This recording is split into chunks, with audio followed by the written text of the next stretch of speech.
Começou a me chamar muita atenção enquanto eu estava trabalhando os dados, inclusive com alguns gráficos que foram publicados no pequeno ensaio cartográfico, a questão da quantidade de jovens, crianças e jovens intoxicados com agrotóxico de uso agrícola. Eu comecei a ver que em muitos estados, cerca de 20% das pessoas intoxicadas eram crianças ou jovens de até 19 anos.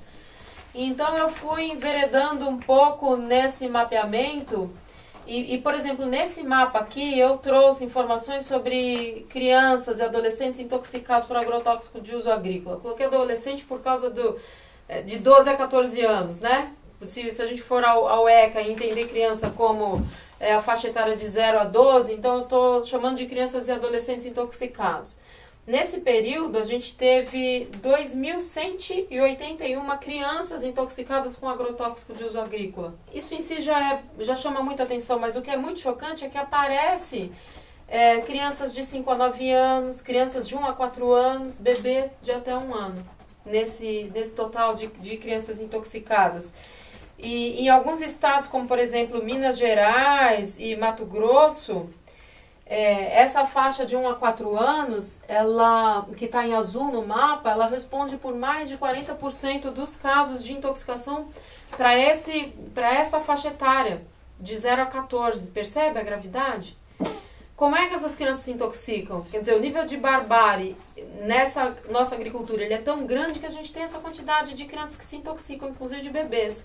De bebês até 3 anos, bebês, né? É muito grande. E um dado que eu acho que merece chamar a atenção, eu comentei com você que é muito grande o número de tentativas de suicídio no total das intoxicações. 300 crianças nesse período, entre 10 e 14 anos, fizeram tentativa de suicídio utilizando agrotóxico de uso agrícola. Então eu acho que esse dado é muito assustador e traduz um pouco a gravidade da situação que a gente está vivendo. Traduz a maneira como essa agricultura tem sido levada a cabo. Eu acho importante chamar a atenção do seguinte: esse mapa é um mapa que traz o número de bebês intoxicados por agrotóxico de uso agrícola. Bebês mesmo, é de 0 a menos do que 1 ano. Os círculos maiores correspondem a 8 casos, o segundo maior 5 casos, 3 casos e 1 caso.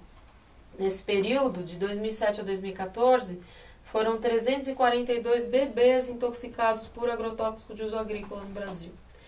Então, qual é a condição da nossa infância? Essa é uma coisa que eu quero discutir, né?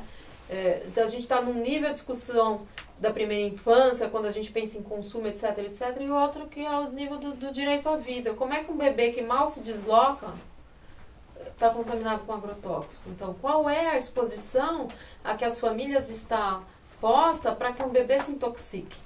Eu acho que esse é o mapa que mais, na minha concepção, mais traduz a gravidade do estado do uso de agrotóxicos no Brasil. Ou seja, quando você leva em consideração que 3 centenas de crianças foram intoxicadas, bebezinhos, nesse período de 2007 a 2014. O ideal seria ter uma força-tarefa de pesquisadores aí para detalhar qual agrotóxico exato está sendo ingerido. A gente não tem esse nível de detalhe. Aliás, é um problema muito grande, porque inclusive na ficha que o Serviço de Saúde, que é preenchida pelo SUS, não tem essa pergunta, por exemplo, de qual é a profissão, qual é a atividade que a pessoa intoxicada exerce. É uma coisa que a professora Raquel Rigoto sempre chama atenção. Isso ajudaria, evidentemente, a mostrar qual é o viés que está presente nos casos de intoxicação por agrotóxico.